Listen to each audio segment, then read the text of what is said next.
My name is Julia Carter. I am 27 years old and I came back from Afghanistan with only one leg. People think the hardest part of losing a limb is learning how to walk again, how to balance on a prosthetic that never feels like part of you, how to stand tall when your body has been cut down. But the hardest part for me was standing in my parents' living room surrounded by the very people who should have loved me most, and realizing that they saw me as nothing more than an inconvenience. The memory of that night will stay with me forever because it was the night when my brother Mark crushed my prosthetic leg and my mother leaned close to whisper words that cut deeper than any weapon. "Now, you are truly worthless," she said. And in that moment, I knew the real war had only just begun. The evening had started like so many others in our house, heavy with the smell of cheap cologne and the sound of my father Harold barking orders about bills, loans, and appearances. He was a man who loved control more than he loved his family. My mother, Donna, sat silently on the sofa, her lips pressed into that thin smile she wore whenever she wanted to appear composed, though her eyes betrayed the cold calculation that lived inside her. My brother Mark paced the floor, restless, agitated, his fists clenching and unclenching as if the world owed him something. I had tried to keep my voice calm as I told them I would not sign the papers they had shoved in front of me. They wanted me to co-sign another loan for Mark, another desperate attempt to cover his reckless debts. I told them no. For once in my life, I said no. The silence that followed was suffocating.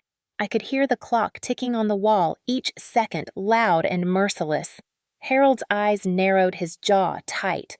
Donna let out a dramatic sigh as if I had ruined her evening. And then Mark moved. He was quick, his anger bubbling over like a pot left too long on the stove. He stepped toward me with that familiar glare, the glare that had haunted me since childhood. My body stiffened, but I refused to move. I refused to shrink back the way I always had. I remember gripping the arm of the chair to steady myself, my prosthetic planted firmly on the carpet. I remember the smell of dust in the air and the faint hum of the refrigerator in the kitchen. I remember the cold terror clawing up my throat. Then it happened. Mark's boot came down with a sickening force against the joint of my prosthetic. The sound of metal twisting and plastic cracking exploded through the room. Pain shot through me as the stump of my leg wrenched against the straps, sending a raw wave of agony up my body. I gasped and collapsed, the world tilting as I hit the floor. My hands scraped against the rug, my breath tearing out of my chest. For a second, everything went white. I could hear the sound of my own heartbeat pounding in my ears like drums of war. I thought maybe my father would intervene. I thought maybe my mother would cry out in horror. But when I looked up through the blur of tears and sweat, I saw only coldness. Harold's face was stone. Donna leaned forward, her perfume sharp and suffocating, her lips curving into a cruel whisper. "Now you are truly worthless." Those words landed heavier than any kick. They pierced deeper than any weapon I had faced overseas. I had endured sandstorms and gunfire and nights where I thought I would never see the sunrise again, but nothing prepared me for the chill of my own mother declaring my life meaningless. The room spun. My broken prosthetic lay twisted at an unnatural angle beside me. Mark stood above me, breathing hard, his fists still clenched. My father exhaled slowly, as if my pain was an inconvenience he had to tolerate. My mother sat back satisfied, her voice still echoing in my head. "Now you are truly worthless." I wanted to scream, but the sound caught in my throat. Instead, I forced myself to stay silent. I bit down on the inside of my cheek until I tasted copper. I refused to give them the satisfaction of hearing me beg. Seconds dragged into minutes. The only sounds were the ticking clock and the ragged pull of my own breath. I remember the lamp casting a harsh yellow light across the room, making the shadows stretch long and sharp. I remember the burn of humiliation rising in my chest. I remember the realization sinking in like poison. They did not see me as a daughter. They did not see me as a soldier who had served, who had sacrificed. They saw me as an obstacle, a burden, a loose thread, threatening to unravel their perfect image. I reached for the broken prosthetic with trembling hands, the straps digging into my skin. My fingers shook as I tried to adjust it, but every movement sent sparks of pain shooting through me. Mark smirked, his voice dripping with disdain. "Should have stayed overseas," he muttered. "At least then you would not be our problem." My father finally spoke, his tone low and controlled. "Enough," he said. "We will discuss this later." His voice carried no concern, no compassion, only irritation that the scene might damage his precious reputation. I lay on the floor fighting to keep my composure. My heart pounded so loud I could barely hear. My body screamed in pain, but my spirit screamed louder. Something inside me cracked open that night. It was not just my prosthetic. It was the illusion I had clung to all my life, the desperate hope that if I just tried harder, if I just endured more, my family would see me, would value me, would love me. That illusion shattered with the sound of metal breaking under my brother's boot and with the hiss of my mother's whisper in my ear. The clock ticked on. The air grew heavier. The silence pressed down like a weight. And somewhere, deep inside me, beneath the pain, beneath the betrayal, a spark ignited. I did not know it then, but that moment would mark the beginning of my rebellion. That moment would become the turning point where I chose not just to survive, but to fight back in a way my family would never expect. If you have ever been treated as invisible in your own family, if you have ever felt the sting of words meant to break you, I ask you to let me know. Leave a comment that simply says I understand. Because in that room on that night, I felt utterly alone. But I know now that none of us are truly alone. And I know that sharing our stories is the first step toward reclaiming our voices. When people look at families from the outside, they often see the polished surface. They see the smiles in holiday photographs, the neatly decorated house, the way everyone plays their roles at neighborhood barbecues. What they do not see is the truth behind the walls, the truth that defines you long before you have the words to name it. For me, that truth was that I was never truly part of my own family. My father, Harold, always made sure of that. He carried himself like a king sitting at the head of the table, as though every meal was a board meeting, his deep voice booming about finances, deals, and appearances. He had grown up poor and clawed his way into the world of real estate, and in his mind, everything was about image. He measured his worth by how many clients respected him and how many neighbors envied him. To Harold, children were not souls to be nurtured, but investments. And he had decided long ago that the only investment worth making was in my older brother Mark. Mark was the golden child. From the time we were little, my father treated him like the heir to a dynasty. When Mark got in trouble at school, Harold laughed it off as youthful energy. When Mark shoved me, Harold said boys would be boys. When Mark broke things, Harold replaced them without a word. But when I, his daughter Julia, made mistakes, even small ones, I was reminded that I was a disappointment. He called me sensitive when I cried, weak when I faltered, and selfish when I asked for anything. It was not discipline. It was dismissal. I was invisible in the house I grew up in, overshadowed by the son who could do no wrong. My mother, Donna, was no refuge. Some children can at least count on their mother's arms when their father is harsh. I never had that. Donna was a woman who valued her reflection in other people's eyes more than she valued her children. She lived for appearances. Her hair was always perfectly styled. Her clothes carefully chosen, her social media filled with curated snapshots of a perfect life. But behind that mask, she was cold. She was the queen of gaslighting. Whenever I expressed hurt or confusion, her response was not comfort, but correction. "You are too sensitive, Julia. Stop exaggerating. Why must you always create drama?" She said it so often that I began to wonder if maybe she was right. Maybe the pain I felt was my own fault. That doubt became a constant companion. This was the background of my childhood. A father who saw me as a liability, a mother who saw me as an embarrassment, and a brother who saw me as a punching bag. The pattern was so consistent it became doctrine. Every time I was hurt, whether by accident or on purpose, my family's response was not protection, but neglect. I learned early that my suffering would never be enough to pull them away from their priorities. When Mark had a football game, my broken arm was ignored. When Harold had a client dinner, my tears were an inconvenience. When Donna had a social event, my silence was demanded. Over time, I internalized the lesson. I did not matter. My place was to endure quietly while Mark's victories were celebrated like royal triumphs. The control extended beyond emotions. Harold treated money as a leash. He controlled every dollar that moved through the house. When I was old enough to work part-time, he demanded I hand over half my paycheck for household expenses. When I protested, he said, "You should be grateful I am teaching you responsibility." In truth, he was teaching me obedience. And when Mark racked up debts with his reckless spending, Harold turned to me. "You will help your brother," he said, sliding papers across the table. "Sign here. You will do this because family takes care of family." But what he meant was that family meant protecting Mark at all costs, even if it meant sacrificing me.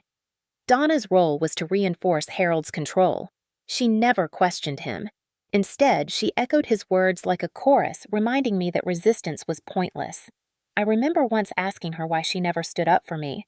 She looked at me with those cool eyes and said, "Julia, you should know better by now. Your father expects too much from Mark to waste time on you." That was her way of saying I should accept my fate, and for years I did.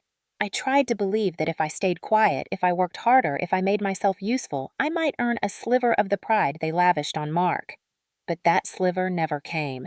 The emotional undulation of those years was sharp. Small highs like when a teacher praised me or when I won a scholarship were immediately crushed by dismissive comments from my parents. "At least you will not cost us much," my father said when I told him about my scholarship. Even my successes were twisted into reminders of my inferiority. And every time I thought maybe this time would be different, every time I hoped they would see me, the rug was pulled out from under me. That cycle of hope and disappointment carved deep scars that no one could see. By the time I was an adult, the pattern was etched into my bones. My family had trained me to believe that I owed them everything and that my worth would never measure up to Mark's. I carried that training with me like invisible chains. When Harold told me to co-sign papers, I signed. When Donna told me to stop crying, I dried my tears. When Mark mocked me, I stayed silent. I believed my silence was survival. But silence is not survival, it is surrender. And every year, every season, every choice they forced on me chipped away at the little strength I had left. Looking back, I see now how calculated it all was. Harold wanted control.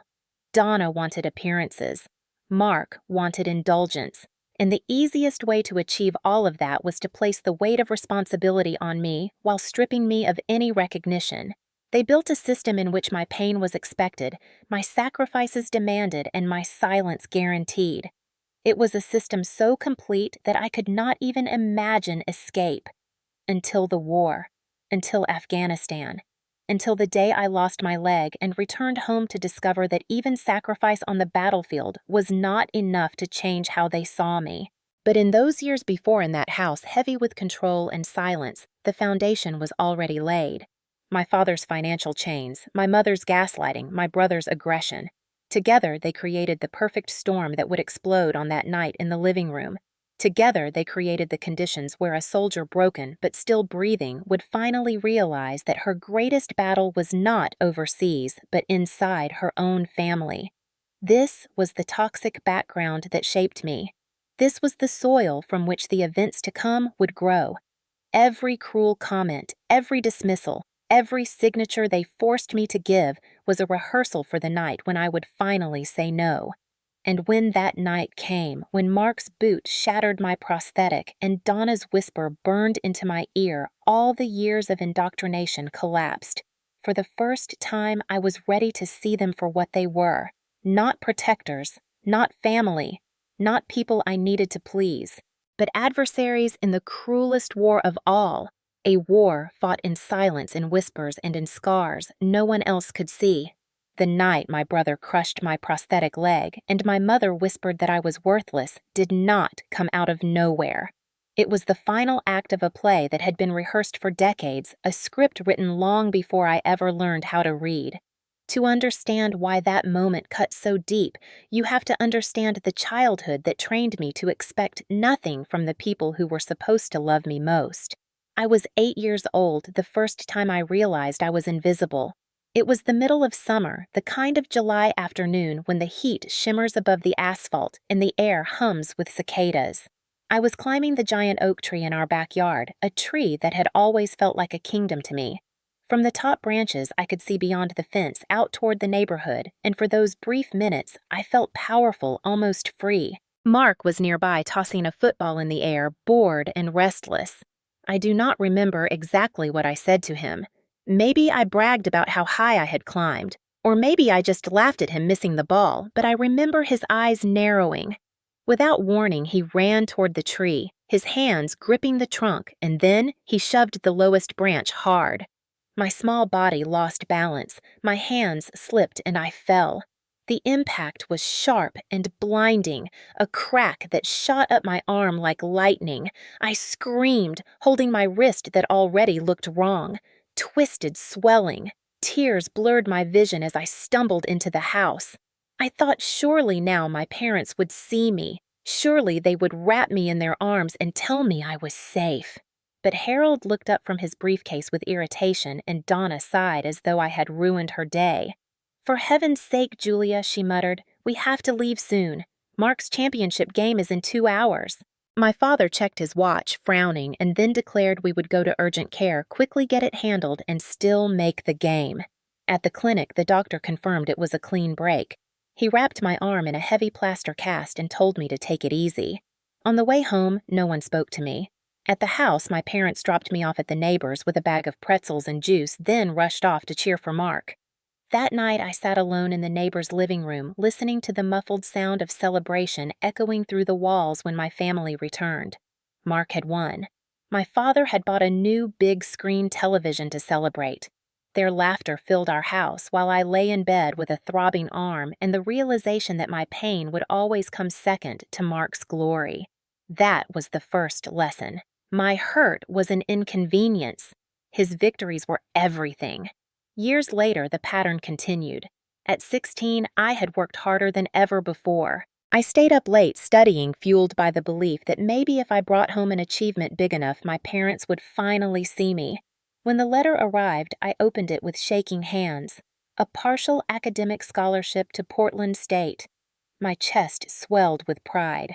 I rushed into the kitchen, holding the paper like treasure, waiting for my father's face to soften, for my mother's eyes to shine with pride.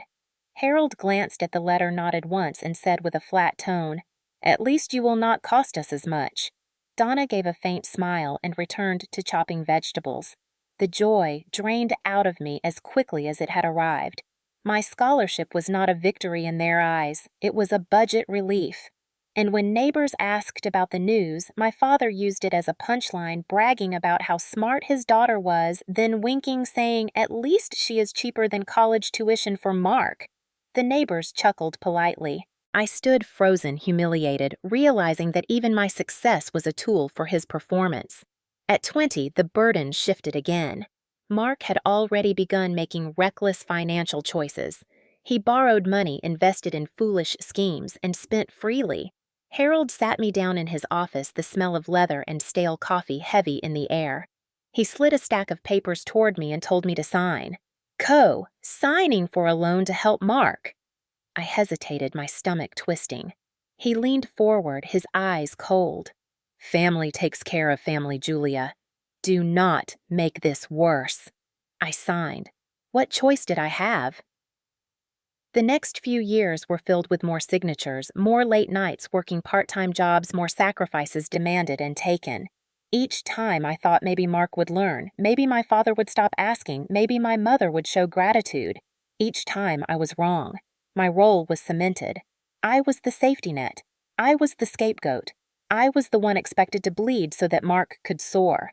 These flashbacks replayed in my mind the night my prosthetic cracked beneath his boot. They collided inside me like waves against rocks. I remembered the cast on my arm and the sound of the television celebrating Mark. I remembered the scholarship letter reduced to a joke. I remembered the pen in my shaking hand, signing away my future to cover his debts. Every memory was another stone laid on my chest, crushing the last remnants of hope. The twist of emotional undulation was cruel. Each time I had dared to hope, each time I had thought this might be the moment they saw me, the fall had been sharper, the pain deeper. Even now, thinking back, I see how calculated it was. My father needed Mark to shine, so he dimmed me. My mother needed to protect the family image, so she silenced me. Mark needed freedom from consequences, so he used me. And I, desperate for love, allowed it. I believed the lie that if I just endured enough, if I just stayed quiet enough, one day they would recognize my worth. But the truth is, they never would. That night in the living room was not the first betrayal. It was the culmination of a lifetime of them. The scars of childhood are not always visible. Sometimes they are words whispered in irritation, silences that cut deeper than shouting laughter that excludes you. Sometimes they are the memories of sitting alone while the people who should protect you celebrate someone else. And sometimes they are the weight of a broken bone, a dismissed scholarship, a stolen paycheck. For me, they were all of these. They were the silent soundtrack of my life, playing on repeat until I almost forgot it was there. But in every scar, there was also a spark. The pain shaped me, yes, but it also planted seeds of resistance. Every time I was dismissed, a quiet voice inside whispered that I deserved more. Every time I was ignored, a flicker of defiance grew. Every time I was forced to sign or surrender, the memory stored itself like ammunition for a future battle. At 8, I thought I was invisible. At 16, I thought I was cheap. At 20, I thought I was powerless. But by 27, lying on that floor with my prosthetic broken, I began to realize the truth. I was none of those things. I was a survivor. I was a soldier. And one day soon, I would stop playing their game. The day I came home from Afghanistan should have been one of the proudest of my life. I had survived what many others had not. I had endured months of heat, sand, and explosions, and though I returned with one leg less, I believed for a foolish moment that I had come home stronger. I sat on the plane as it descended into Portland, watching the familiar landscape rise to meet me. The green forests spread like a quilt beneath the clouds. The other soldiers on board were buzzing with excitement, laughing and sharing stories about what food they wanted to eat first, which loved ones would be waiting at the gate, the hugs and tears they could already imagine.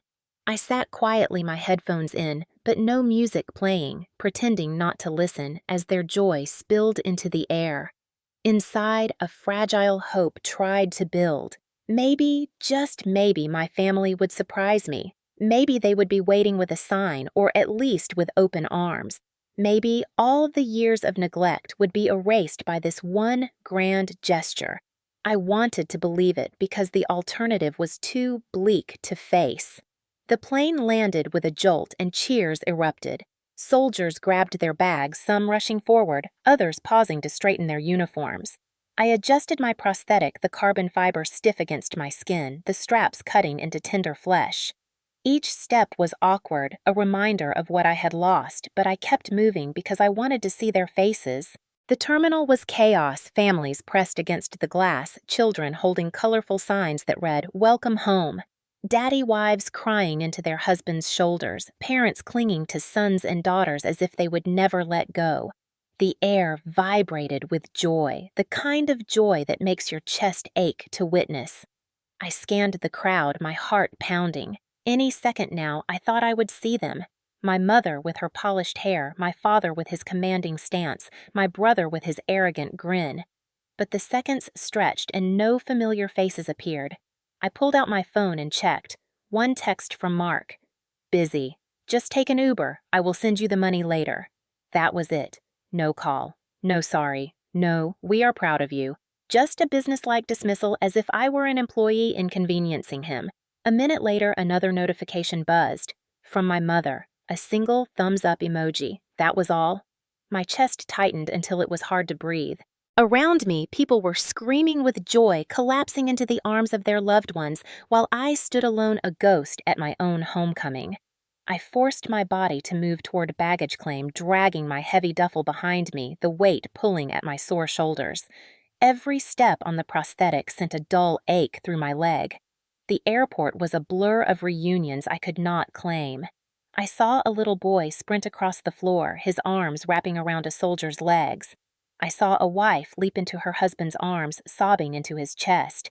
I saw parents holding up signs, their faces wet with tears. Each sight was a knife twisting deeper. I pulled an old photograph from my wallet, the edges worn, the image fading. Caleb, My husband. His smile was radiant, his eyes filled with the love that had once been my anchor. He had promised me before my deployment that when I came home, his arms would be waiting. But Caleb was gone, now killed by the same war that had taken my leg. And the rest of my family, the people who should have filled that empty space, had not even bothered to show up. I stepped outside into the cool Portland air and called for an Uber. The driver did not ask where I had come from. He did not ask why I looked so tired, why I moved so stiffly. I was grateful for the silence. The ride home was long, the city streets passing by like a film I could not focus on. The tall Douglas firs lined the roads, the sky heavy with gray clouds threatening rain. I pressed my forehead against the cool glass, staring at the blur of my own reflection. I had dreamed of this moment for months, of coming home, of finally feeling safe. Instead, I felt emptier than I had in the desert. When the car pulled up to my parents' house, the sight that greeted me was not one of warmth. No lights glowed in the windows. No one stood at the door. The porch was dark, covered in a blanket of damp leaves. The house looked less like a homecoming and more like a tomb.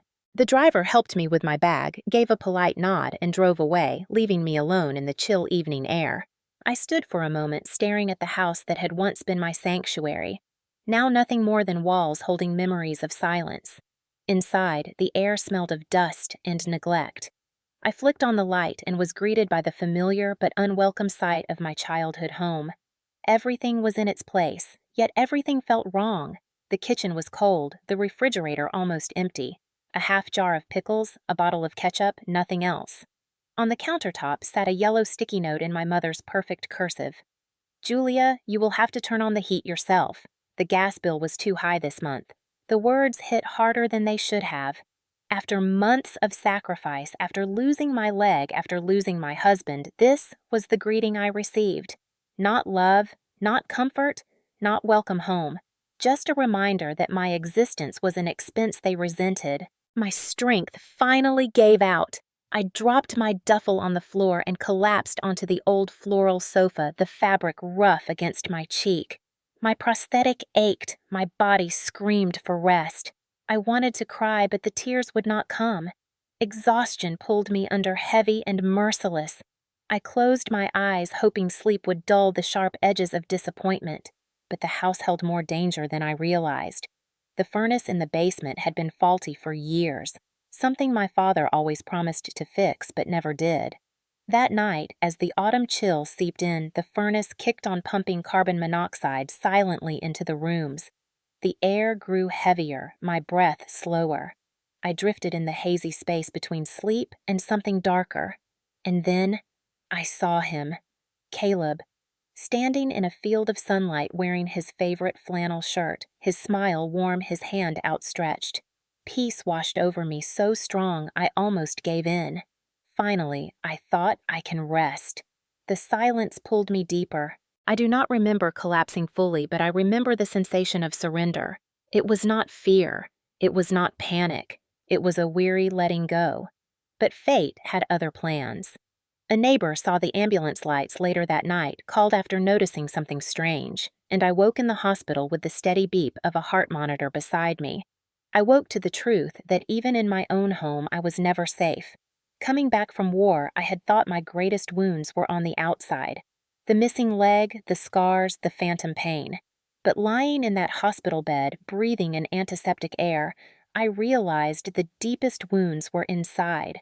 They were carved by years of neglect, sharpened by indifference, and made lethal by the betrayal of the very people who should have been there to hold me up. The battlefield had followed me home, not in the form of enemies overseas, but in the silence and cruelty of my own family. That night marked the lowest point of my return. The moment when I understood that no sacrifice, no medal, no prosthetic could make them see me. I was not their daughter.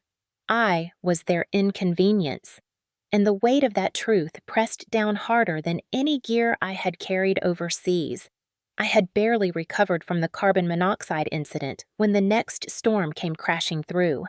My body was weak, but my will had started to harden. I told myself I would not keep surrendering, not after coming back from war. Not after nearly dying in my own childhood home.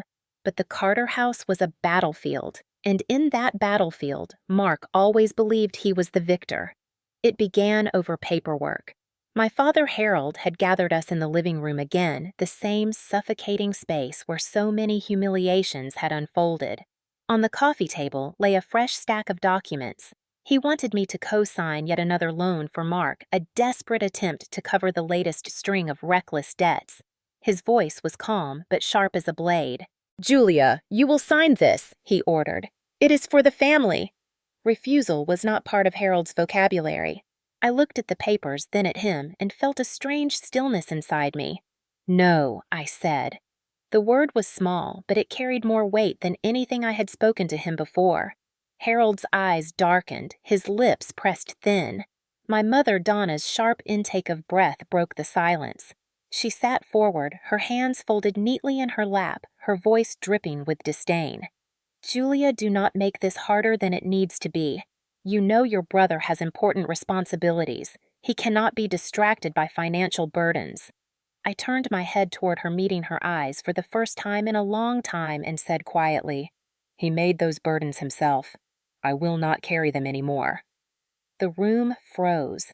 For a second, I almost believed they would hear me, that my quiet defiance would pierce through their armor of denial.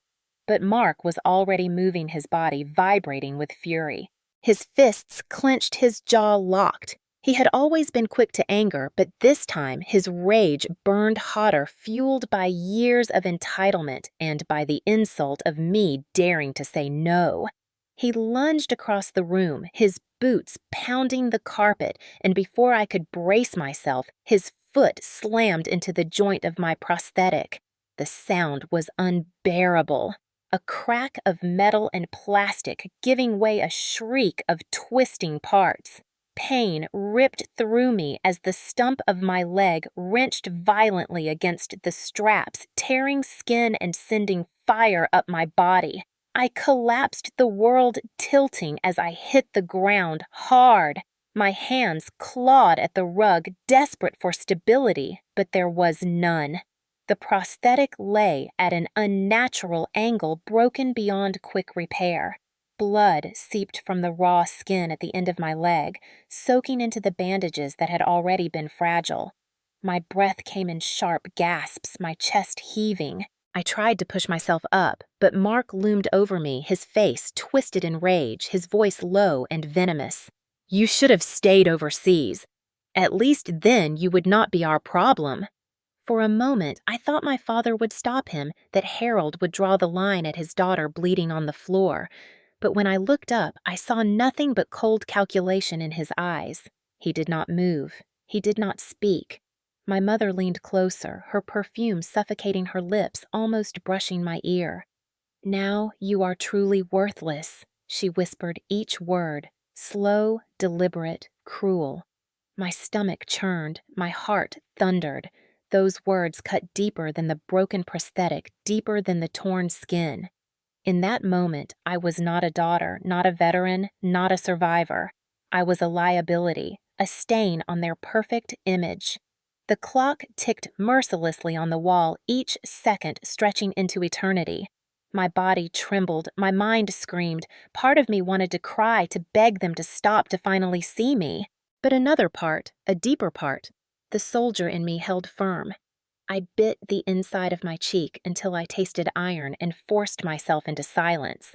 I would not give them the satisfaction of hearing me plead. My silence was my shield. Donna straightened, smoothing her skirt, as if she had merely adjusted the cushions on the sofa.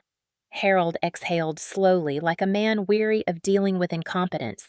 Mark stepped back, shaking his head with a smirk, proud of what he had done. And I lay on the floor, broken again, but not defeated. My eyes burned with tears I refused to let fall. Something inside me shifted that night. The illusion I had clung to, the desperate hope that someday they would treat me as their own, shattered with the same finality as the cracked prosthetic at my side. I dragged myself upright, gripping the arm of the chair for balance, my body shaking. My father began to speak again, his tone dismissive. "Enough of this drama. Julia, you will reconsider and you will sign the papers." His words rang hollow in my ears. Donna gave a dramatic sigh and muttered, "She always has to create problems." Mark laughed under his breath, and in the middle of their dismissals I found clarity.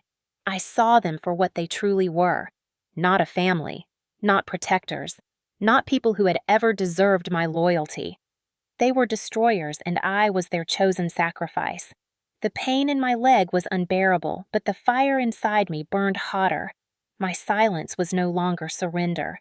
It was strategy. I would endure this moment, but I would not endure forever. I looked at each of them, my gaze steady despite the tears threatening to spill. "One day I thought you will answer for this. One day the world will see what you have done." I pulled myself to the sofa and sat, my breath ragged, my body shaking. No one moved to help me. Harold gathered the papers back into his briefcase. Donna adjusted her jewelry, and Mark swaggered out of the room. The door closed behind him with a final thud. The living room was silent except for the tick of the clock and the sound of my own heart hammering in my chest. I pressed my hand to my broken prosthetic, feeling the jagged edges, the warmth of blood. The soldier in me whispered that I had survived worse, that I could survive this too. That night, as I sat in the yellow glow of the lamp, my leg throbbing and my spirit trembling, I made a vow. No more signatures, no more silence, no more letting them define my worth. They had shown me their truth, and now it was time I began to reveal mine. The night after my prosthetic was crushed, I barely slept. The pain radiated up my leg, pulsing with every heartbeat, but worse than the physical agony was the echo of my mother's whisper. "Now you are truly worthless." Those words followed me like shadows curling around my mind until I thought I would suffocate. I sat in the dim light of the living room, my broken prosthetic propped against the wall, the straps stained with blood. The house was silent except for the creak of old wood settling. I felt like a prisoner in a cage built by the people who should have set me free. My phone buzzed with messages I did not want to read. Some from my father, commands disguised as advice. Some from my mother, guilt twisted into performance. None of them asked if I was in pain. None of them offered help. They only wanted silence, obedience, compliance. It might have stayed that way another night of torment, but then came the sound that changed everything. A knock at the door. At first I thought I had imagined it. The hour was late and no one ever came to our door uninvited. I held my breath, waiting. Another knock, firmer this time. I struggled to my feet, leaning on the arm of the sofa, and shuffled to the door. Through the window I saw her. Evelyn Moore, our neighbor from across the street. She was in her mid-60s, a widow who lived alone, always seen tending her garden or carrying bags of groceries with quiet determination. I hesitated, embarrassed by the state I was in, but she knocked again, and something in me broke. I opened the door. Her eyes scanned me quickly, taking in the sweat, the tremble in my hands, the broken prosthetic visible behind me. She did not gasp or ask invasive questions. She simply nodded as if she had already known the truth. In her hands, she carried a heavy pot covered with a towel. She pushed it gently into my arms. "Soup," she said, her voice rough but kind. "Healing needs fuel, that was all. No pity, no lecture, just presence." I carried the pot to the kitchen, the smell of garlic and chicken broth filling the air. For the first time in days, maybe weeks, my stomach growled. I sat at the table and ate each spoonful, warming me from the inside out. Evelyn sat across from me, without speaking, her presence steady, her gaze calm. It was not the food alone that soothed me. It was the simple act of someone showing up. The next morning, when I stepped outside to take in the cool air, I found a small basket on the porch. Inside were bandages, ointment, and a note in careful handwriting. "For when you need it. Evelyn." My throat tightened. No one in my family had ever left me something without strings attached. This was different. This was care, quiet and unconditional. That evening, she knocked again, carrying tea and bread. She asked nothing of me except to sit with her. I felt myself breathing easier in her presence, as if the weight pressing down had been lifted, even if just for a moment. A few days later, another figure from my past appeared. Ethan Brooks, my childhood friend. We had gone to school together, but life had pulled us in different directions. He had stayed in town working in IT while I had gone off to war. When he heard from Evelyn that I was back and struggling, he came to see me. I opened the door to find him standing there with a laptop bag slung over his shoulder and an uncertain smile on his face. "Julia," he said, "it has been a long time." I almost closed the door out of shame, not wanting him to see me like this, but his eyes were steady, filled not with pity, but with recognition. "You do not have to hide," he told me softly. We sat at the kitchen table. I told him pieces of the truth, halting at first, then spilling out faster the broken prosthetic, the whisper, the years of being erased. He listened without interrupting. His brow furrowed, his hand resting lightly on the table near mine. When I finished, he reached into his bag and pulled out a small recording device. "If they will not protect you," he said, "then you protect yourself. Record everything. Do not fight them with rage. Fight them with truth." His words struck something deep inside me. For the first time, I felt the possibility of resistance that did not mean screaming or begging. It meant building a record one piece of undeniable evidence at a time. That night, I placed the recorder under the sofa cushion. My heart raced as I pressed the button, knowing that at any moment my brother's temper or my mother's cruelty could be captured forever. I did not know yet what I would do with the evidence, but I knew I needed it. Evelyn agreed to keep copies of anything I gathered. "You cannot hold this all alone," she said firmly, pressing my hand. "I will help." Her presence became a shield. Every time I saw her garden across the street, every time she knocked with another small gift, I remembered that not all families betray. Some are chosen, not born. The emotional waves were sharp. There were moments when the fear still crushed me, when my father's glare made me want to shrink back into silence, when Mark's laughter made me want to disappear. But then came Evelyn with her warm meals, Ethan with his quiet strategies, and in those moments, hope sparked again. The contrast was dizzying. One minute I was bleeding on the floor, hearing whispers of worthlessness. The next minute I was tasting soup made with care, feeling the weight of a recording device in my pocket, knowing I was not entirely alone. That undulation of despair and fragile hope became my lifeline. For years, my family had convinced me I was powerless. But Evelyn's knock, Ethan's words, the evidence piling up in secret drawers, all told me something different. I was not powerless. I was preparing. Each kindness was a breath of air in the suffocating dark. Each plan whispered in quiet corners was a spark against the endless night. And as I sat in that old kitchen, the same kitchen where my father had once forced me to sign away my paychecks, I realized the tide was shifting. The Carter family's reign of silence and control was cracking, and in those cracks, light was seeping through. The first time I pressed record, I felt my heart hammering so loud I was certain the others could hear it. The small device Ethan had given me was hidden beneath the sofa cushion, the red light barely visible. I sat there rigid, waiting. Mark came into the room, tossing his phone onto the table, his boots heavy against the floor. He eyed me with disdain and muttered, "You are nothing but dead weight." I kept my face still, forcing my voice not to tremble, as I asked him why he felt the need to attack me when I had already lost so much. His laugh was sharp and cruel. "Because you deserve it. Because you bring shame." The words seared, but the tiny device beneath the cushion captured every syllable. When he stormed out, I sat frozen, hardly daring to breathe, knowing that I had just captured a piece of the truth that no denial could erase. Evelyn came that night carrying a tin of cookies. I told her about the recording. Her eyes, lined with years of sorrow and wisdom, brightened with fierce determination. "Keep it safe," she whispered, and she slipped the memory card into her pocket. "If they find it here, they will destroy it." I nodded, relief washing through me. Evelyn had become my vault, my secret keeper. For the first time in years, I felt like I was not fighting alone. The following weeks became a dangerous dance.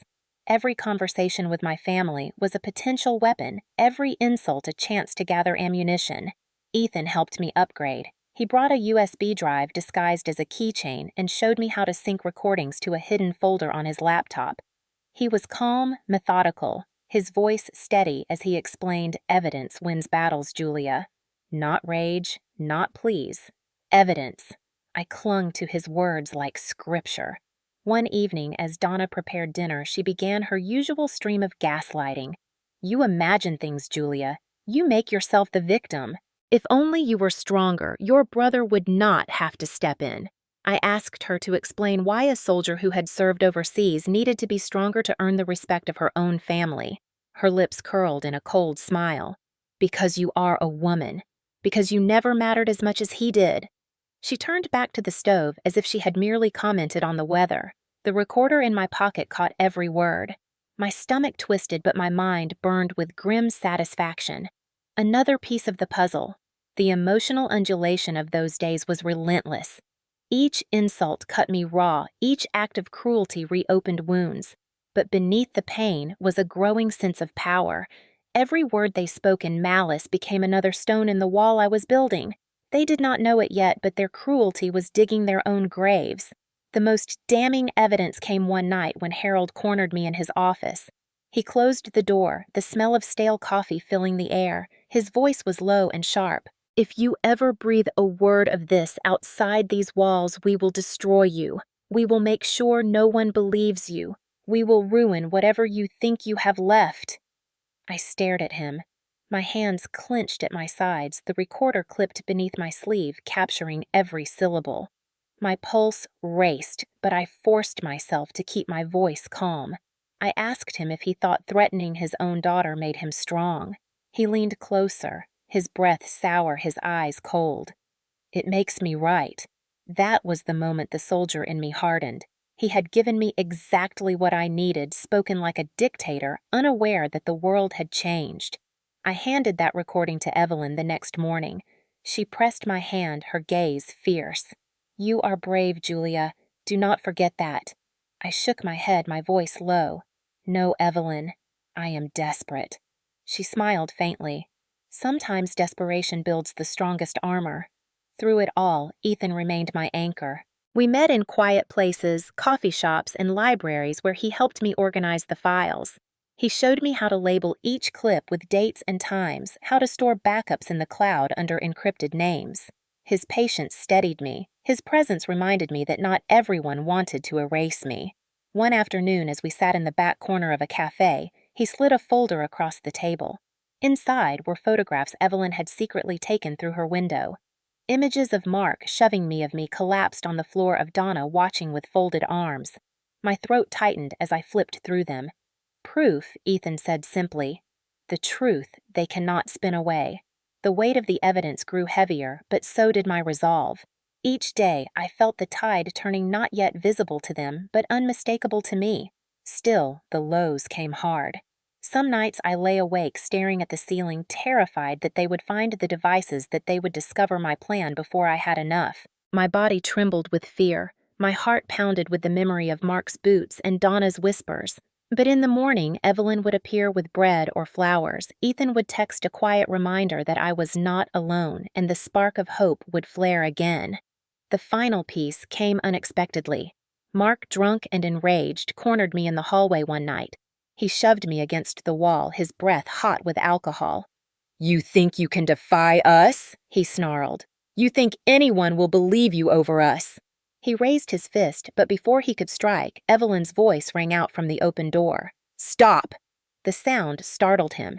He froze, his eyes darting toward her silhouette, framed by the porch light. She held up her phone, the camera pointed straight at him. Enough, she said firmly. I have seen all I need. Mark cursed and stormed out, slamming the door so hard the frame rattled. I slid down the wall, shaking tears, spilling freely for the first time in weeks. Evelyn knelt beside me, her hand warm on mine. They cannot hide forever, she whispered. You are not worthless. You are rising. That night, I uploaded every recording, every photograph, every piece of evidence to the folder Ethan had built.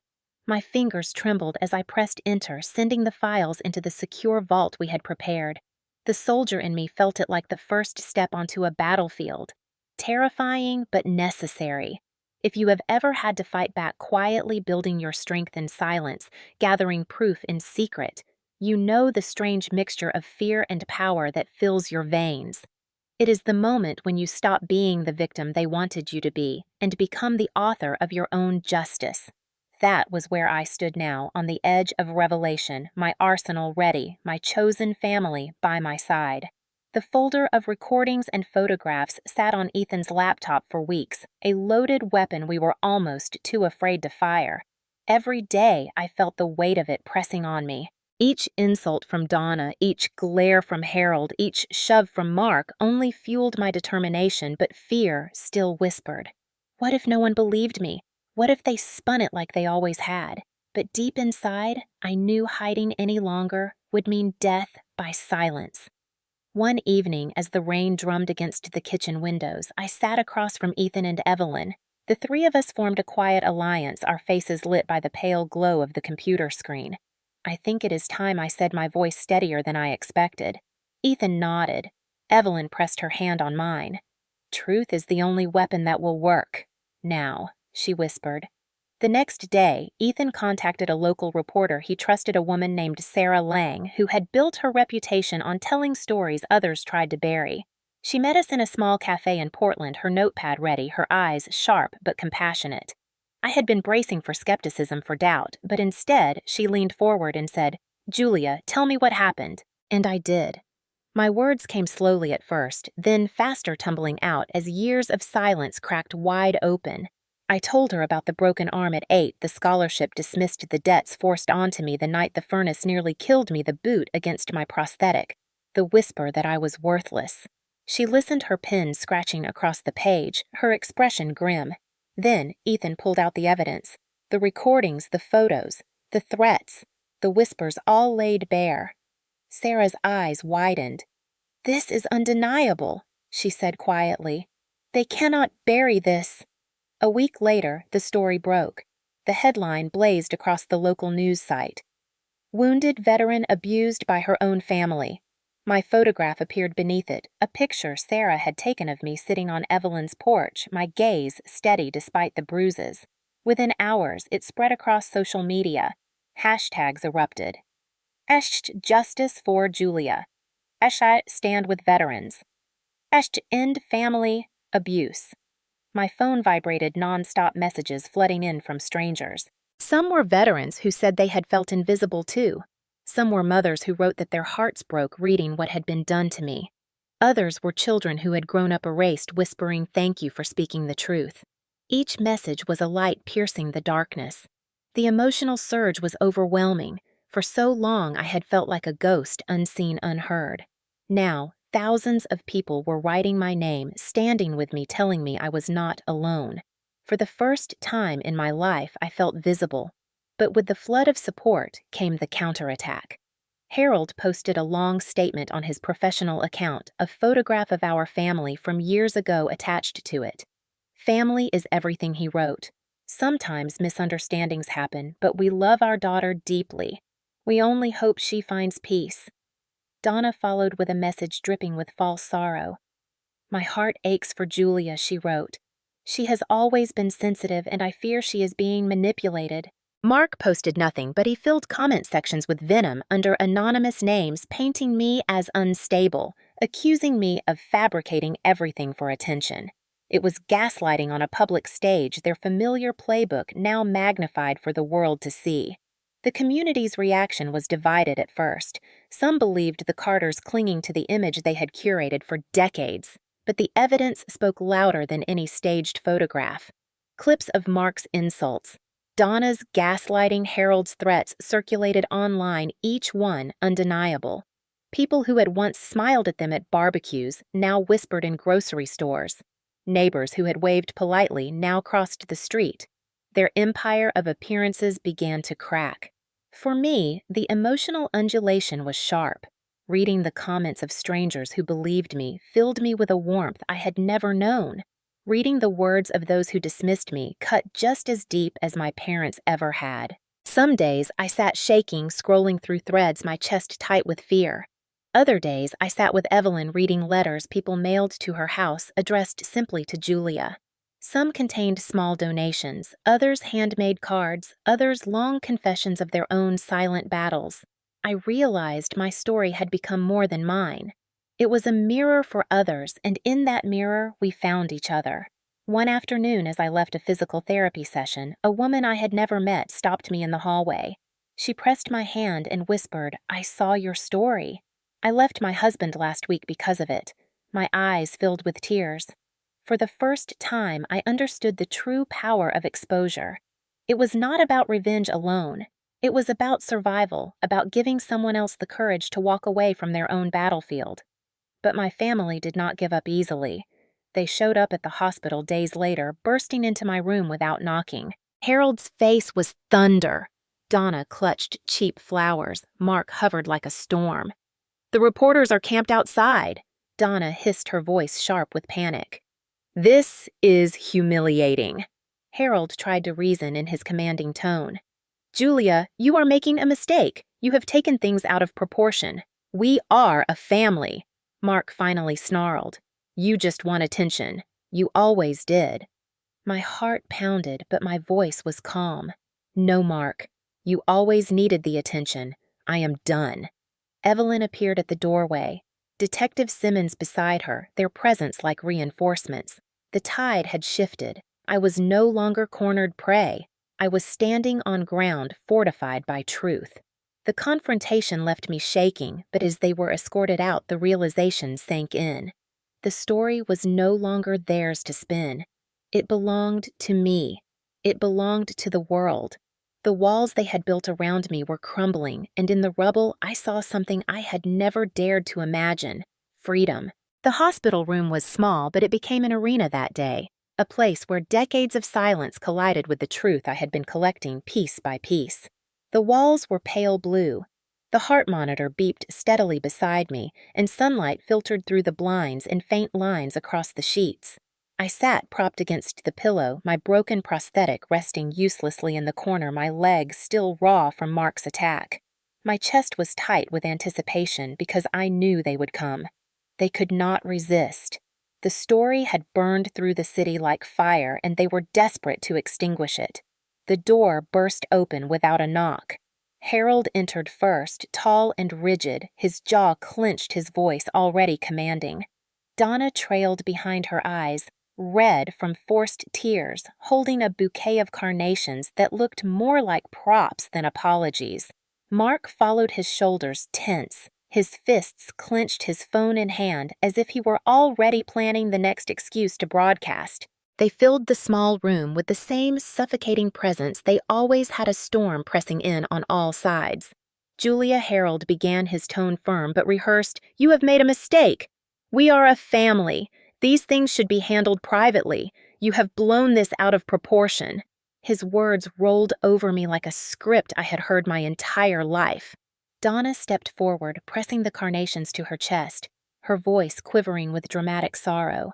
"I know I am not a perfect mother, Julia, but I love you. How could you hurt me like this? How could you air our private matters to the world?" Her performance was flawless, tears sliding down her cheeks, her voice trembling in just the right places. But I had seen it all before. It was the same mask she had worn when neighbors asked questions, the same act she used to make me doubt myself. This time, I did not flinch.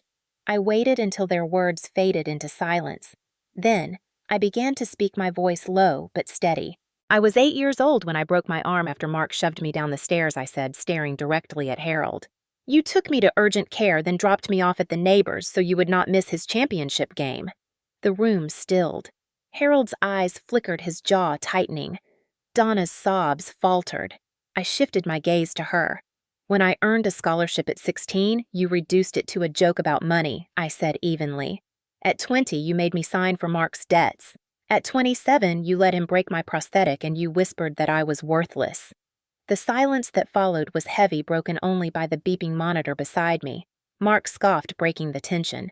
"Oh, cut the act, Julia," he sneered. "You are doing this for attention. You always have." His words were familiar, the final insult they always threw when their power slipped. But this time, the accusation did not sting. I looked at him, my voice as cold as steel. "No, Mark. You are the one who has always needed attention. You were fed it every day of your life while I was left starving. I am done. The words hung in the air like a final judgment. At that moment, Evelyn appeared in the doorway. She had been waiting, her phone in hand, her posture steady. Beside her stood Detective Laura Simmons, tall, calm, her badge glinting faintly in the light. The sight of them sent a surge of strength through me. I was not alone. The cavalry had arrived. Detective Simmons stepped forward, her voice firm. "We have seen the evidence, Mr. Carter. Julia has given us recordings, photographs, and testimony. There are charges to answer." Harold's face went pale. Donna gasped, her hand flying to her mouth.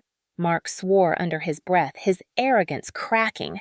Harold tried to recover his tone, turning oily.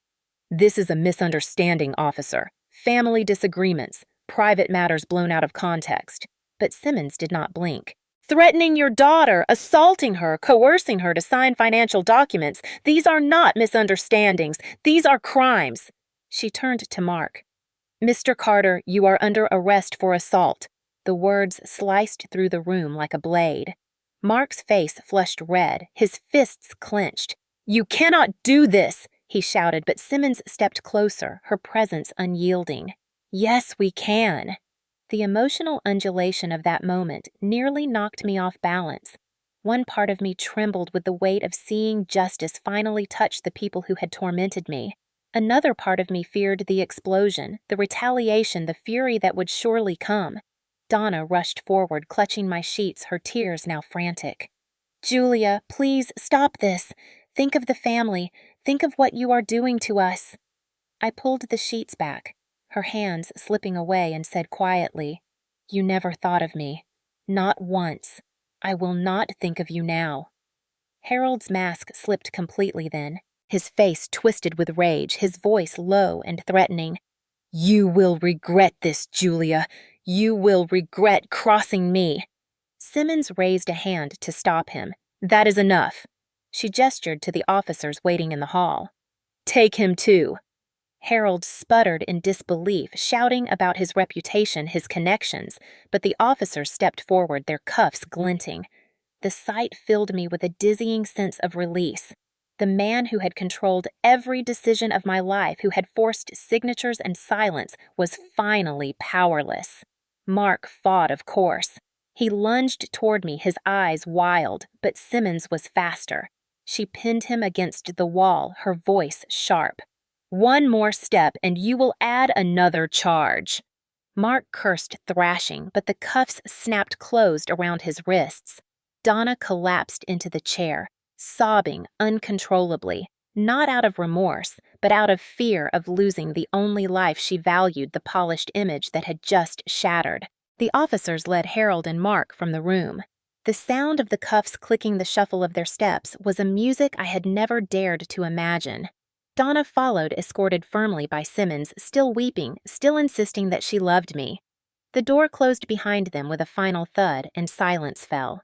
Not the heavy silence of fear, but a silence washed clean, the air lighter, my chest freer. Evelyn moved to my side, her hand warm on mine. "You did it," she whispered. "You are free." Tears spilled down my cheeks, hot and unstoppable. For the first time in my life, they were not tears of pain. They were tears of release.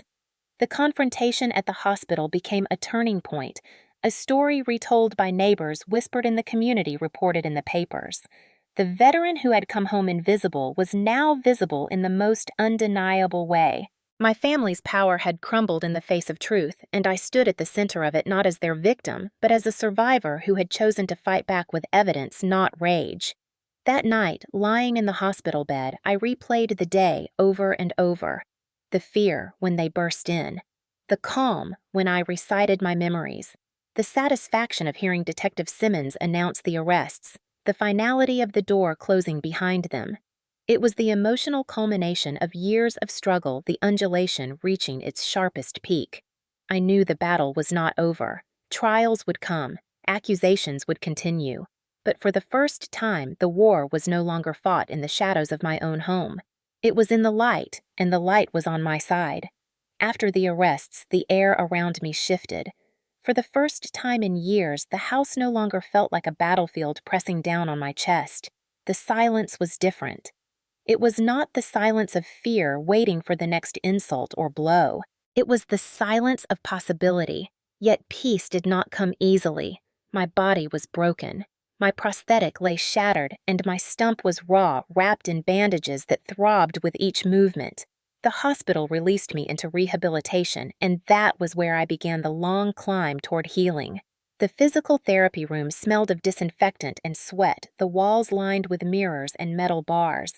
My therapist was a former Marine named Gus, a broad-shouldered man with a voice like gravel. He did not waste words on pity. He stood beside the parallel bars and barked, "All right, Carter. Let us see you walk."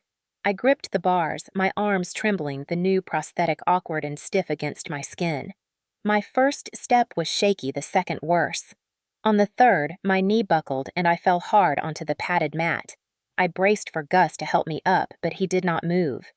"Falling is part of learning," he said evenly. "Show me how you get up." Anger flared inside me, then determination. I pressed my palms against the mat, pushed myself upright, gritted my teeth, and stood again. Sweat ran down my back, but I stayed on my feet. That was the rhythm of my therapy. Pain collapse, rise, repeat. Each time I stumbled, Gus stood silently waiting for me to choose to stand again. The emotional undulation was brutal.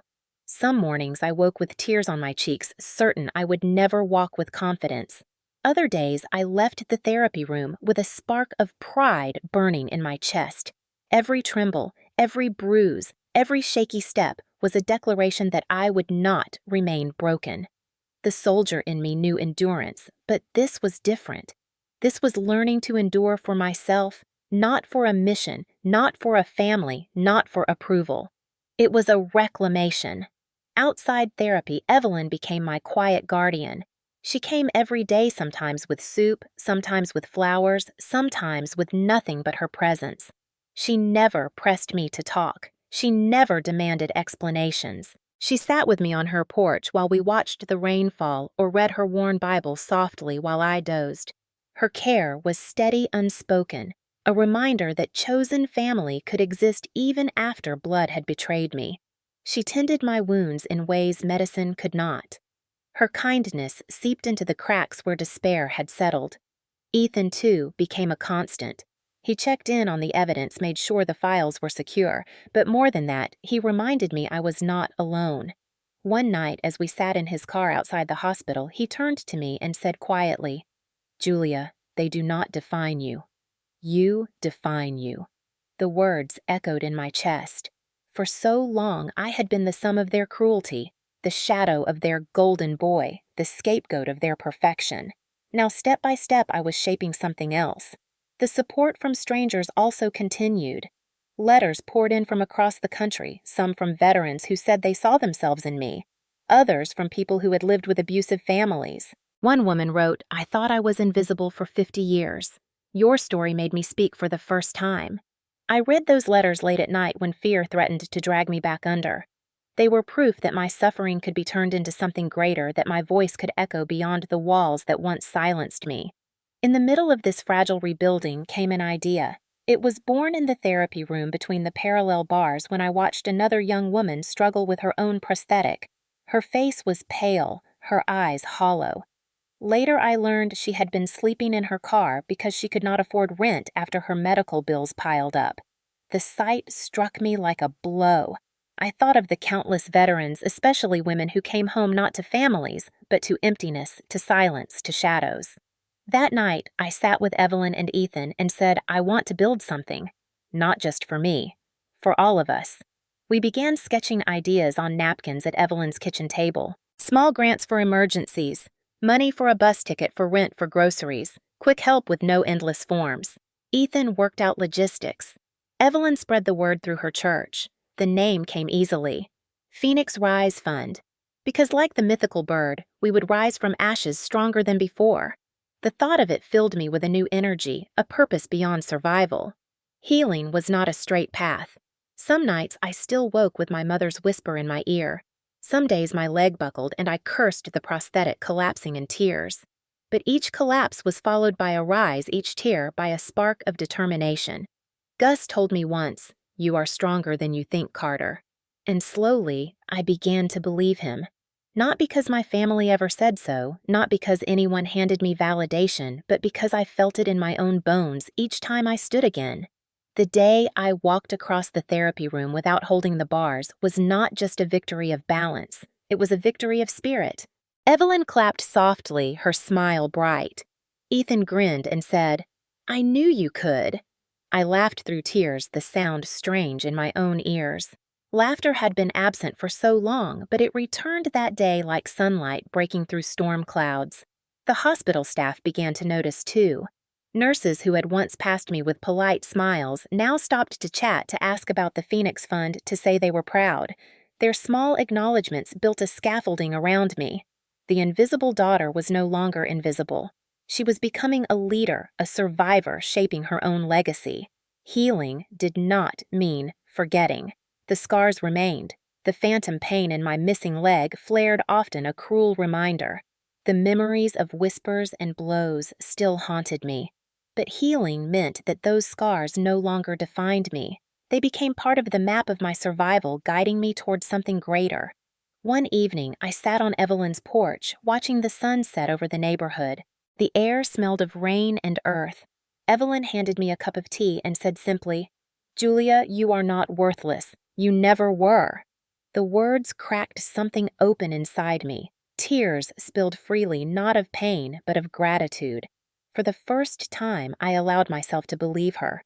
The ripples of truth reached farther than I had ever expected.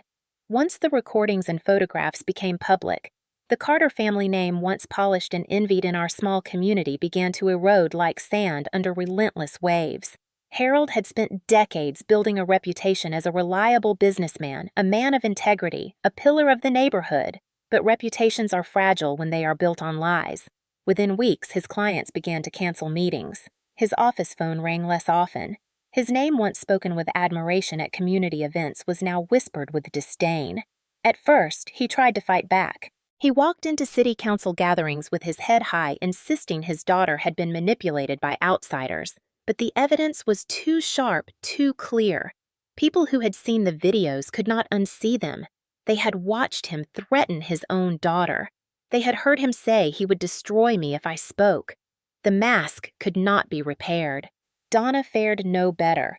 For years, she had been the orchestrator of appearances, the one who organized charity luncheons, who smiled for holiday photographs, who whispered just enough lies to keep suspicion away.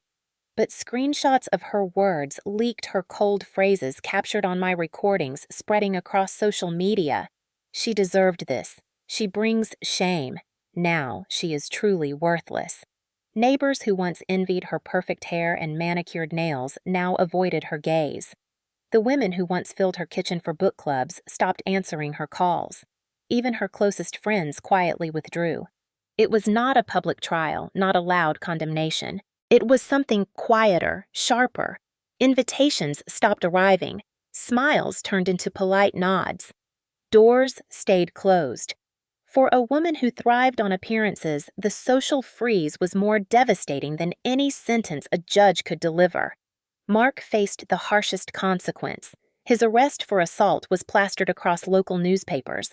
The image of him in handcuffs, his face twisted in defiance, became the symbol of everything wrong with the family's golden boy. He was charged formally, and though he tried to bluster and threaten the court, did not bend. The recordings of his voice calling me worthless, the photographs of him towering over me were too much to ignore. His lawyer tried to argue stress, misunderstanding, exaggeration. But the jury was not swayed. He was convicted, sentenced to years behind bars, his record stained permanently. The man who had been Harold's pride, who had strutted through life with entitlement, was reduced to a number in the system. For me, the emotional undulation was complex. Part of me felt a deep satisfaction watching the consequences unfold, seeing the scales of justice tilt at last. Another part of me grieved. Not for them, but for the years lost, the childhood stolen, the hope wasted on people who never cared. Each headline was both vindication and reminder of wounds too deep to ever erase. I lay awake many nights staring at the ceiling, torn between relief and sorrow. But slowly, the relief began to outweigh the sorrow. The community responded in its own quiet way. Neighbors who once had waved from a distance now stopped by Evelyn's porch to drop off food or flowers. People left small notes on my doorstep thanking me for my courage. The same streets where I had once walked invisible now echoed with murmurs of respect. I became a symbol not by choice, but by necessity. My name was spoken in town halls, in church groups, in schools where teachers used my story as a lesson in resilience. For the first time, I was not erased. I was acknowledged. Meanwhile, Harold's business collapsed further. One of his largest clients terminated their contract citing ethical concerns. The office, once bustling, grew quieter. Rumors spread of financial ruin. Donna withdrew from public life almost entirely. She still appeared at the grocery store now and then, but her shoulders slumped, her eyes darted nervously as if everyone around her could hear her whispers echoing in their minds. She had built her life on perception, and when that perception shattered, nothing remained. The Carter house, once a stage for their performance of perfection, grew dark. The shutters stayed closed, the garden wilted. The proud displays of holiday lights never appeared again. It became a symbol in the neighborhood, a reminder that appearances can crumble in an instant when the truth is finally revealed. For me, the greatest consequence was not their downfall, but my freedom from them. For years, their words had chained me. For years, their control had defined my every step. Now, with the world watching, their power was gone. They could no longer silence me. They could no longer force my hand onto contracts. They could no longer dismiss me as sensitive or weak. Their reign was over. I poured my energy into the Phoenix Rise Fund. Donations increased as my story spread. Local businesses pledged support. Veterans groups reached out. Survivors of family abuse offered to volunteer. I spent my days balancing therapy with building the foundation, creating a lifeline for women who faced the same kind of abandonment and cruelty. Each success of the fund felt like a rebuke to the Carters. They had tried to destroy me. Instead, they had forged me into something stronger. Still, the emotional waves continued. Some nights I dreamed of my mother's whisper waking in a sweat. Some days I felt phantom pain in my legs so sharp it brought me to tears. But each time I remembered that they were the ones shrinking now, not me. I was walking into light while they retreated into shadows. That balance gave me strength. The legal consequences deepened too. Investigations revealed years of financial manipulation. Harold had forced me into debts using my name on documents I had signed under pressure. With evidence now in the open, lawyers moved to unwind those contracts. The weight of their debts began to fall back on them. Harold's accounts were frozen. Donna's name whispered in lawsuits. They had thought they could exploit me forever, but now the law itself was peeling back their schemes. Mark wrote me one letter from jail filled with rage and venom. "You destroyed this family," he scrawled. "You will pay." I read it once, then handed it to Detective Simmons. It became part of the record proof that even behind bars he refused accountability. I did not reply. Silence was my answer, and that silence was louder than any words. The Carters became a cautionary tale whispered at dinner tables. Parents warned their children about the danger of valuing image over love. Community leaders cited their downfall as proof that no reputation is stronger than the truth. I did not seek revenge, but revenge arrived in its quietest form, the collapse of everything they valued most. For me, the consequence was liberation. For them, the consequence was exposure. It was not dramatic flames. It was not violent retribution. It was the slow suffocation of a mask torn away, the humiliation of living in the ruins of their own making. And as I watched from Evelyn's porch, sipping tea in the cool evening air, I realized the sweetest justice was not their pain. It was my peace. The seasons turned slowly after the storm of trials, headlines, and whispered judgments. For the first time in decades, I began to feel time not as a burden, but as a gift. The house across the street where the Carters lived grew darker each month. Curtains-drawn yard untended their voices, absent from the community they had once dominated. Their downfall was quiet. No explosions, no fireworks, just the gradual erosion of the facade they had cherished. And in that quiet collapse, I found my own kind of revenge. Not the fiery kind I once dreamed of in moments of rage, but something softer, steadier, more enduring. My days became full of small, deliberate acts of rebuilding. Mornings began with therapy, my steps on the prosthetic becoming firmer, more natural, my balance steadier. Gus reminded me often that each wobble was proof of progress. He said, "Falling is not failure. Carter, it is preparation." His voice, gravelly yet kind, became a constant anchor in my ears. Every time I walked without holding the bars, every time I managed stairs without collapsing, I felt another chain loosen from my past. Afternoons belonged to the Phoenix Rise Fund. What had begun on napkins at Evelyn's kitchen table had become a registered nonprofit. Donations from strangers poured in steadily. We set up an online system where veterans could request immediate microgrants. The first time I approved a payment to cover a young mother's electricity bill, I cried. Not because it was large, but because it was immediate, decisive, the kind of help I had needed and never received. Each small act rippled outward. Stories returned to us of women who slept safely, who ate full meals, who walked into job interviews with the bus ticket we had bought. Those victories were my true medals, invisible ribbons of service that no one could strip away. Evenings were Evelyn's. We sat on her porch sipping tea, watching the sun melt into the horizon. Sometimes we spoke, sometimes we sat in silence listening to the wind chimes tinkle in the breeze. She became more than a neighbor, more than a rescuer. She became family, not the blood that had betrayed me, but the chosen kind that heals. Her presence reminded me daily that worth is not granted by birth. It is discovered through love, freely given. Ethan remained by my side too. His quiet strength, his patience with technology, his willingness to stand in shadows while I stepped into the light became a foundation I leaned on. He never pressured, never demanded recognition. He simply stood steady, reminding me that some friendships endure the storms of decades. We laughed together sometimes rare but precious moments. Laughter had been stolen from me for years, but now it returned slowly, awkwardly, like a bird learning to fly again. The emotional undulation did not vanish. Some nights I still woke from dreams of my mother's whisper, her words cutting into my mind. Some mornings I looked at the scarred stump of my leg and felt anger, grief loss. But the difference was clear. Those feelings no longer trapped me. They passed through like storms, and afterward the sky cleared.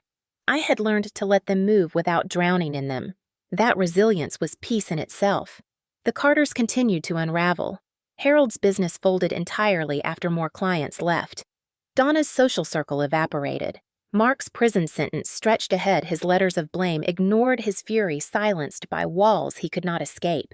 They lived in the ruins of their choices, their punishment not just legal but social, emotional, permanent. I did not visit. I did not call.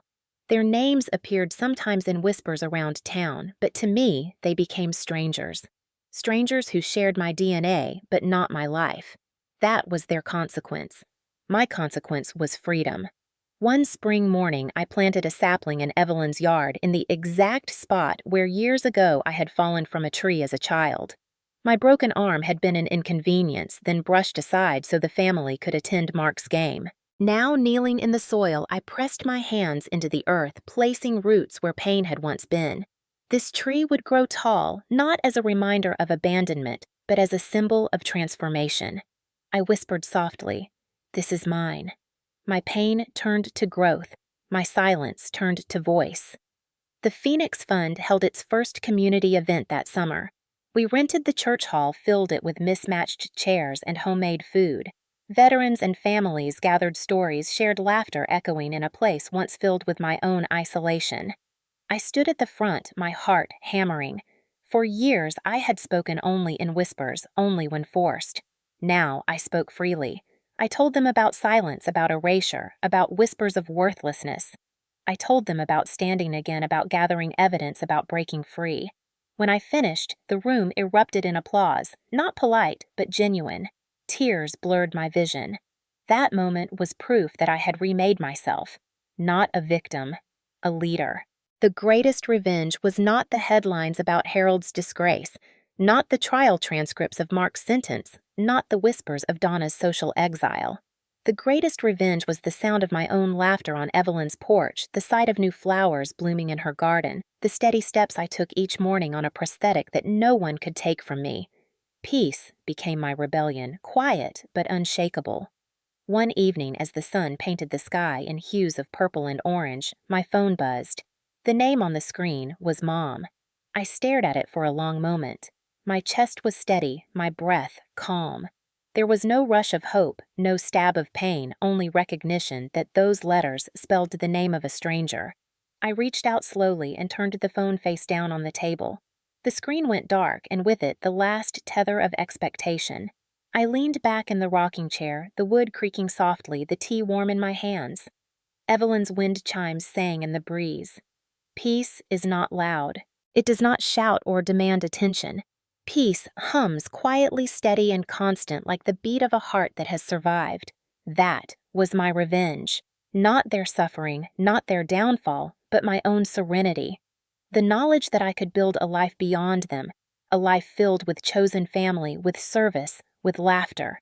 The quietest revenge is the sweetest because it cannot be stolen, cannot be undone. It belongs only to me.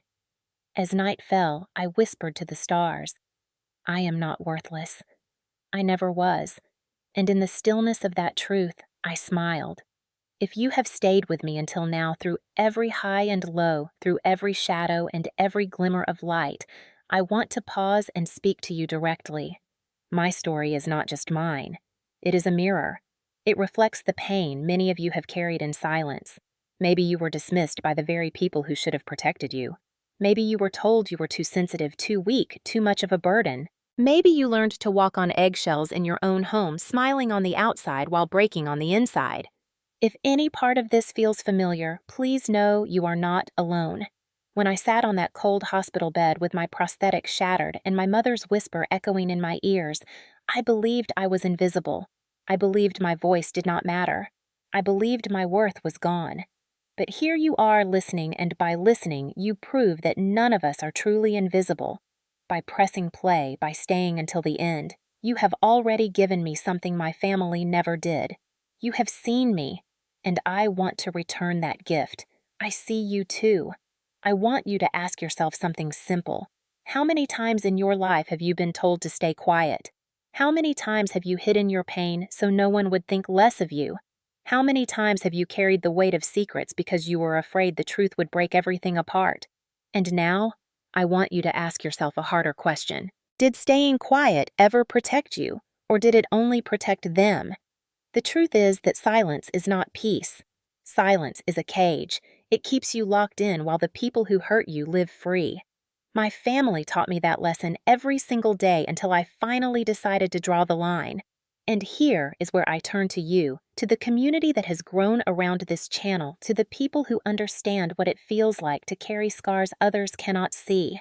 If you have ever reached that breaking point, if you have ever whispered to yourself, enough is enough, then you know what it means to draw the line, and I want you to share it. In the comments, type 2 simple words. Line drawn. Let us see how many of us have reached that moment. Let us build a wall of resilience together, one comment at a time, so no one here has to feel alone again. I also want to remind you that peace is not weakness. Choosing peace over rage is the boldest revenge. For years, I thought justice would come only if my family collapsed. But what truly freed me was planting that sapling sipping tea on Evelyn's porch, walking steady steps on my prosthetic hearing laughter returned to my chest. That is peace, and peace is powerful. It is the sweetest and quietest revenge. So if you believe in the power of peace, if you believe in resilience, I ask you to click like. It might feel small, but that single click helps this story travel farther, helps another person in the dark discover they are not alone. To those who are new here, welcome.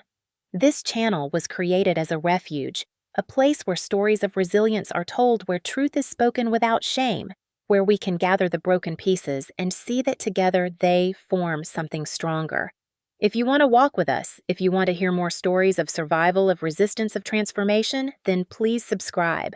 Every subscription is not just a number. It is a voice added to a growing chorus saying, "We will not be silenced anymore."